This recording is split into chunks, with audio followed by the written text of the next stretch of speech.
everybody, welcome back to another episode of 5 Minute Gaming News, the show that is still here in merry old England. Today in the news, it looks like everyone's favorite movie quoting platform and gecko is back. That's right, it's time for Gex, baby. During the limited run games live stream, the official Gex trilogy was announced and will include Gex, Gex Enter the Gecko, and Gex 3 Deep Cover Gecko. According to IGN, Gex will be hitting the PlayStation 4 and PlayStation 5, Xbox Series XS, Nintendo Switch, and PC via Steam. The stream didn't announce a release date or show off any gameplay, but it did note that it's being remastered with the Carbon engine. And for those of you who don't know what the Carbon engine is, it's a development tool that allows legacy content to be ported to modern platforms by helping different emulators interface with modern hardware. Now, this obviously isn't the new Gex that Gex fans have been waiting for. My question, honestly, is Gex fans,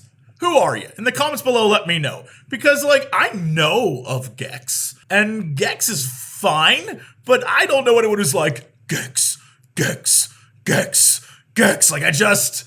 Maybe I'm missing out on the Gex train. Is it fun to say Gex? Yes. Yes, it is. In other news, Xbox is taking a sizable step to fighting online harassment.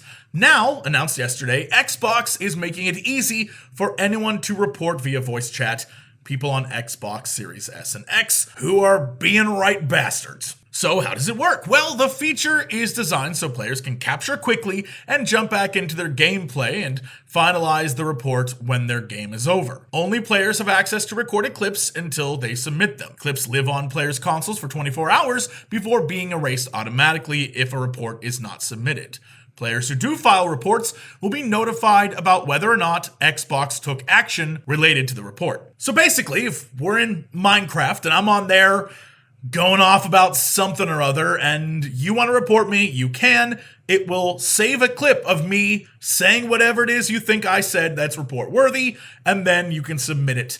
If, of course, you don't, or you just have a clip to have a clip, after 24 hours, it will delete it because what are you doing filming my voice? The real question now is, what will the general public think? Because this sort of falls into that category of way better than don't do that and be nice to each other. But somewhere on the other side of, so people are just recording each other on the internet now and then submitting it, and then Xbox judges who is bad? Because at this point, they haven't really said what the disciplinary action for each of these things will be. I assume they're keeping it vague so they can dish out punishment on a person-by-person basis, but I don't know. Obviously, the hope is that this is going to create a better gaming experience for their players, but I'm sure we're going to get a lot of, it's a police state pushback, and obviously, the pushback, it's a welcome thing in everything. Having a little pushback is fine. It's about finding the sweet spot, like I said, where it makes sense to everyone, and it's a good compromise. And then, let's talk Final Fantasy XVI. I'm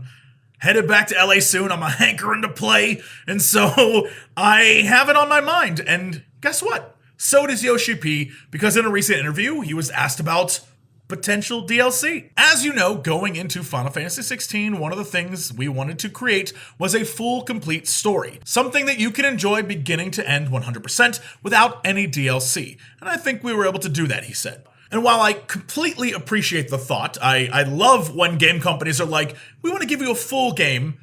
I have seen a lot of pushback online that say that there's some parts of what I'm about to jump into in the game, which I haven't experienced yet, that make it seem like they were DLC planning or they left some stuff out. And maybe that was intentional. Maybe that was part of their design philosophy, similar to a game like Dishonored, like I've talked about. If you've watched me Let's Play, where I like how they're leaving some things out of the overall world, but maybe they're gonna leave out too much.